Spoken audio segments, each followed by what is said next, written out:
Empress Dowager Cixi was the de facto ruler during the late Qing Dynasty. Her entire life was characterized by extreme luxury. But in addition to a renowned extravagant lifestyle, Cixi was also famous for lavishly raising her dogs. Cixi specially established a dog raising facility within the palace named Dog Haven. The houses in Dog Haven was incredibly lavish and spacious, housing over 1,000 precious and rare dogs. The design was modeled after the palace, with roofs made entirely of glazed tiles, allowing ample natural light to illuminate the area.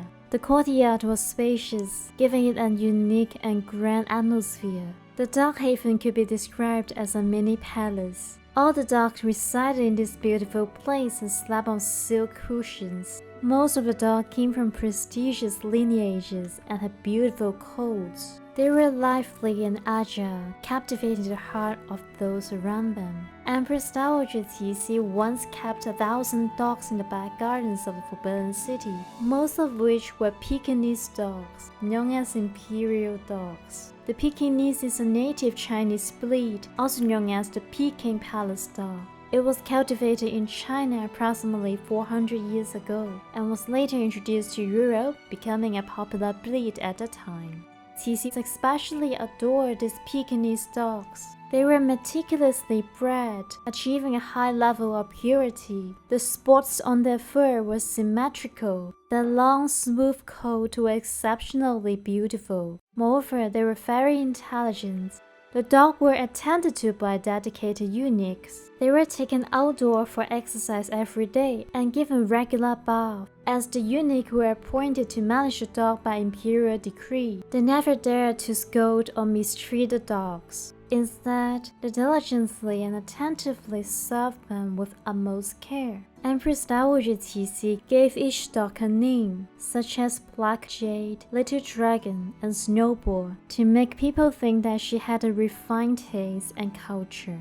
Initially, the name of the dogs were displayed on a specially made tag hung around their necks. As time passed, after Cixi became more familiar with them and recognized each dog, she would remove the tags. Whenever Empress Dowager Cixi wanted to see the dog, the eunuch and ladies-in-waiting would accompany her to Dog Haven. Beforehand, the dog would undergo bathing, dressing, and even be sprayed with perfume. As soon as the eunuch shouted, the dogs quickly came running out, barking happily and wagging their tails to welcome the arrival of the Empress Dowager.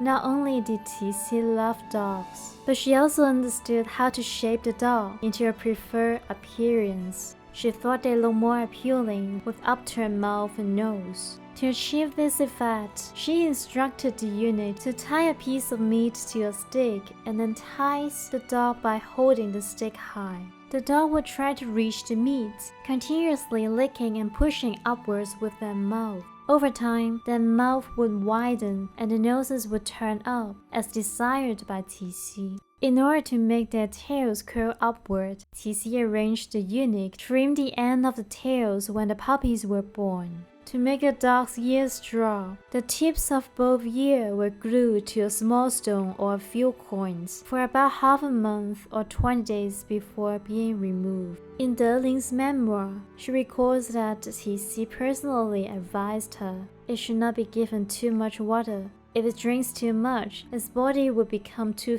thin and long. Additionally, it should not be fed too much beef or pork, as it would make its body too thick and short, which is not aesthetically pleasing. Therefore, their diet must be carefully balanced. Furthermore, Cixi also placed great importance on training the dogs. As a result, her dogs were able to follow commands such as spin in a circle and bow. When Cixi visited her dogs after attending court session, the eunuch would first command the dog to perform actions like spin in a circle and stand upright. Once all the dogs were standing upright, the eunuch would give a final command, saying, "Bow to the Empress Dowager." In response, the dog would stop barking excitedly and bring their front legs together, wagging them up and down in a bowing gesture, amusing Cixi.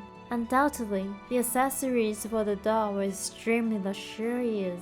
Cixi would have canine garments made for her beloved dog, using custom-made yellow satin to display the regal status of the imperial dog. Every year, a large quantity of exquisite dog clothing was made for this precious pet, featuring intricate patterns, soft texture, and exquisite craftsmanship. In terms of diet, Cixi's dogs were primarily fat beef, venison, and mutton for the 3 daily meals, accompanied by soup made from chicken, duck, and fish. Each dog received a salary, which was collected monthly by the eunuch. Among this favorite group of dogs, there was one named Hailong, a Pekingese, who received a great deal of love and favor. Whenever Empress Dowager Cixi left the palace, she would bring it along, earning it the title of the Minister of the Entourage.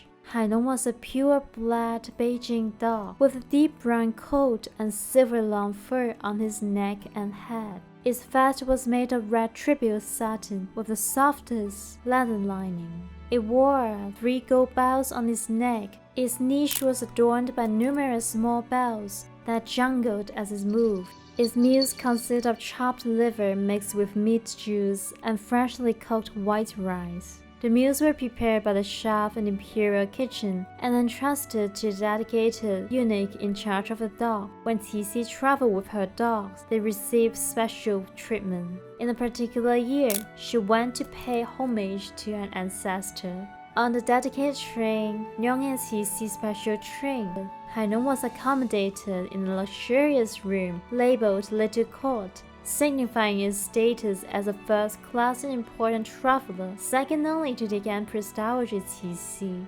Meanwhile, the accompanying court officials, regardless of their rank, were only crammed in a small carriage. Cixi interactions and amusement with her dogs gradually became an important aspect of her leisure activities.